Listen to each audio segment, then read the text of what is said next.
Izvođači radova i Jelušić i ovih dana redovito prate vremensku prognozu. Kuću je potrebno što prije staviti pod krov kako bi se radovi mogli nastaviti unutar kuće, neovisno o vremenskim prilikama. Jedan suhi sunčan dan Dejan Doblanović, instruktor ITONG gradnje, iskoristio je kako bi nam pokazao izradu horizontalnog serklaža ili nadvoja iznad prozora. Sada postavljamo pripremljene U profile, lijepimo na visinu na kojoj smo sazidali zid. To će biti nadvoj iznad prozora. Na sazidani zid mažemo lopaticom, a U profile međusobno lijepimo. U profil ćemo mazati žlicom da se međusobno dolijepi. Onda počistimo fuge od ljepila. Ako smo malo namazali, onda se doda, znači u vertikalu, da se to što bolje slijepi, da primi blokove među sobom ili U profile, tako da se ne bi to razletilo prilikom betonaže. Svaki nadvoj, pa tako i ovaj, moramo podupriti, to je dovoljno, znači na sredini raspona staviti jednu običnu dasku. Znači sad izvodimo horizontalni serklaž sa našim L profilima. Znači lijepimo sa tankostrojnim mortom.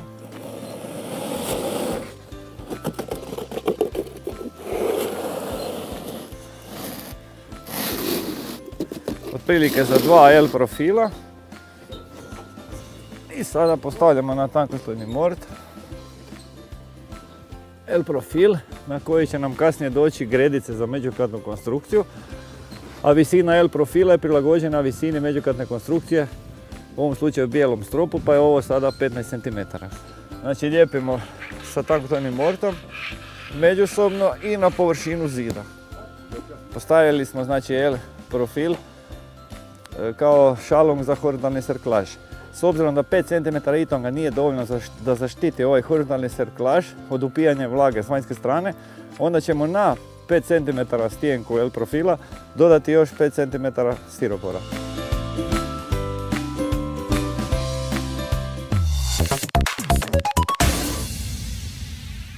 Ako ste sam svoj majstor i želite se upustiti u zidanje nekih jednostavnijih konstrukcija, svakako se držite uputa za zidanje ITONG sustavom, kako bi vaš konačni rezultat bio u skladu s vašim očekivanjima.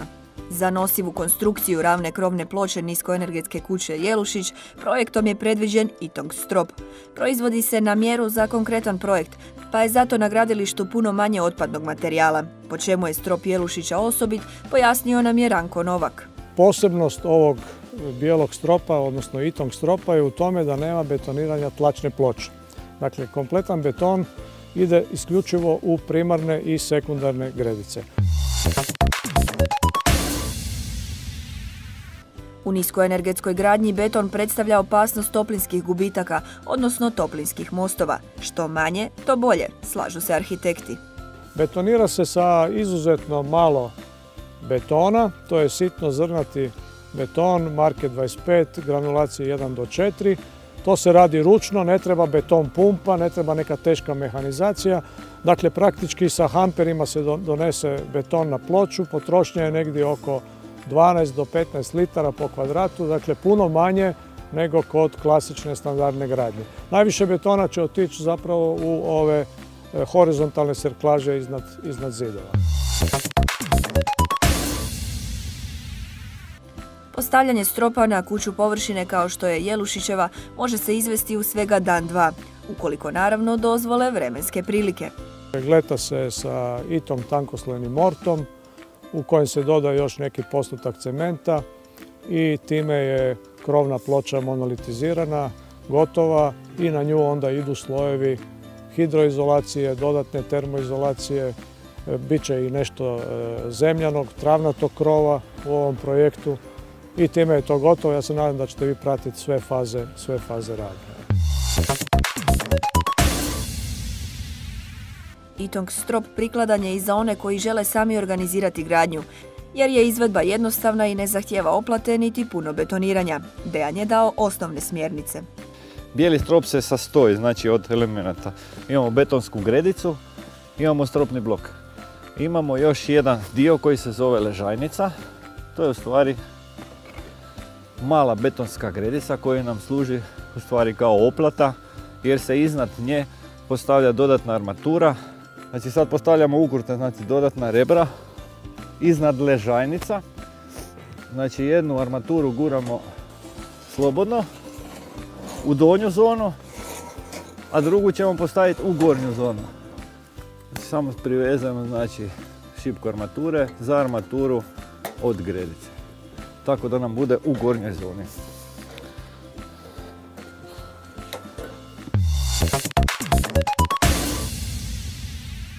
Na ove postavljene gredice nebetoniranog Itong ravnog krova nedavno je palo više od 50 cm snijega. S postavljanjem krova izvođači će morati pričekati da se površina što bolje osuši, kako se postavljanjem gornjih slojeva ne bi zarobila vlaga koja se onda teško isušuje. Sljedeću zimu Jelušići će provesti u svojoj izvrsno izoliranoj niskoenergetskoj kući, a kakvi ih računi za grijanje očekuju, mogu pretpostaviti na temelju iskustva obitelji Lipovec iz Čazme, kojoj je ovo već druga zima u pasivnoj kući. Kako postižu konstantnu ugodnu temperaturu, otvaraju li prozore i što su naučili u procesu gradnje kuće, saznajte u nastavku. Temperatura je 24 stupnja, stalno u kući, zimi se naravno grijemo, dogrijavamo, ali ljeti 24 stupnja samo zahvaljujući, dakle, Itong bloku, termoizolaciji i kvalitetnoj stolariji zaštićeni smo od visokih temperatura. Kako bi postigli nisku potrošnju energije za grijanje i hlađenje, obitelj Lipovec temeljito se informirala kod profesora Miščevića. On ih je uputio u osnove pasivne gradnje, a nakon 3,5 godine priprema i gospodin Lipovec vješto barata tehničkim podacima. To je PVC stolarija za pasivne kuće, okviri su sa 6 komora, stakla su troslojna 44 mm debljine, punjena argonom i sa 2 low i premaza i njihov koeficijent provodljivosti je 0,8, dakle ispod 1, što je koeficijent koji se uzima za niskoenergetske kuće. Stolarija i njena ugradnja predstavlja oko 10% od ukupnog troška gradnje. Osim stolarije, važno je predvidjeti adekvatnu zaštitu za prozore. Osobito preko noći dok pada temperatura ispod nule, mi se stvarno roletama i zaštitimo i od hladnoće i preko ljeta ako ih spustimo, napravimo si zasjenjenje od prejakog sunca, odnosno od pregrijavanja kuće, tako da je to investicija u svakom slučaju pun pogodak. Najčešće pitanje koje investitori pasivne ili niskoenergetske kuće moraju odgovarati je koliko je takva kuća zaista isplativa. Sve to smo uspjeli pokriti sa nekih 800 eura po kvadratu. Kad će biti sve gotovo, mislim da će ispasti i nešto manje od 800 eura, ali već i 800 eura, dakle, za niskoenergetsku ili pasivnu kuću, mislim da je više nego dobra cijena. Stanovanje u pasivnoj ili niskoenergetskoj kući znači manju potrošnju energije za grijanje, hlađenje i pripremu tople vode, odnosno niže troškove stanovanja. Što to znači u praksi?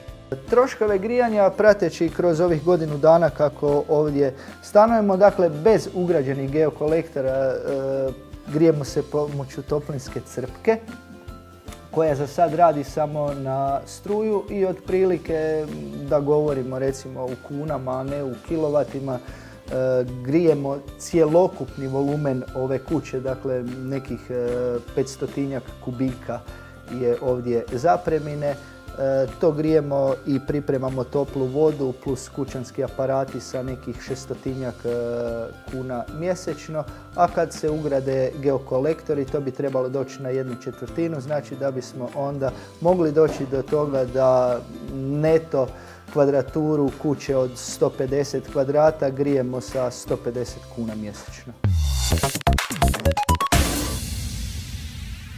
Bitna stavka bi bilo na krov staviti elektranu od 10 kW i onda bi to bila, recimo, onda bi to bio objekt koji bi sam sebe barem pola financirao. Elektranu ili Solarnu elektranu, da, fotonaponske ćelije. Gore je 78 kvadrata ravnoga krova, to je i više nego dovoljno za postrojenja, za ta mala postrojenja do 10 kW.